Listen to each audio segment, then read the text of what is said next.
இப்ப இந்த ஷஹவத்தை விடணும்னு சொல்றோம். இப்ப இந்த ஷஹவத்து விடுறதுனால இந்த ரமலான் மாதத்துல நம்ம விடுறோம் அப்படின்னா இதற்கு என்ன கூலி இருக்கு? ஏன்னா இஸ்லாம் என்பது பல விஷயங்களுக்கு கூலி சொல்லுது. இப்ப இந்த ஷஹவத்தை விட்டு இந்த ரமலான்ல நான் சிறந்த மனிதனா வாழ்றேன், அப்ப அதன் மூலியமா அந்த மனிதனுக்கு என்ன கூலி கிடைக்கும்னு இஸ்லாம் சொல்லுது?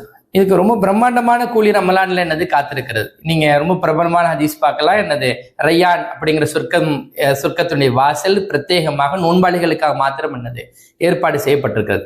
அதே போலவே அல்லாவுடைய வார்த்தைகளை ஹதீஸ்ல சொல்லணும்னா அல்லாஹ் அண்ணா உஜ்ஜாபிகி, நானே அவர்களுக்கு என்னது கூலி தருகிறேன், அந்த பொருள் படமும் இருக்கிறது. அல்லாவே கூலியாக ஆகிவிடுகிறான் என்ற அந்த பொருள் படமும் இருக்கிறது. அப்போ அல்லாவே என்னது கூலி தருவதற்கு, அவனாவே கூலியாக ஆகுவதற்கான வாய்ப்புகள் எல்லாம் இந்த ரமலானில் இருக்கிறது.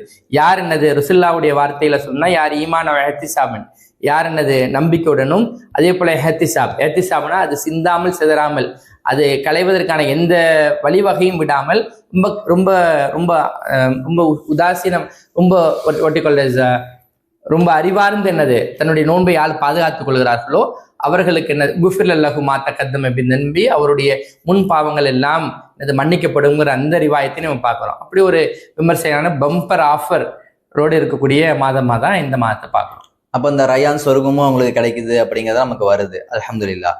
இப்ப இந்த ரமலானை குறித்து மக்கள் ஒரு தவறான சிந்தனை மக்கள்கிட்ட இருக்கு.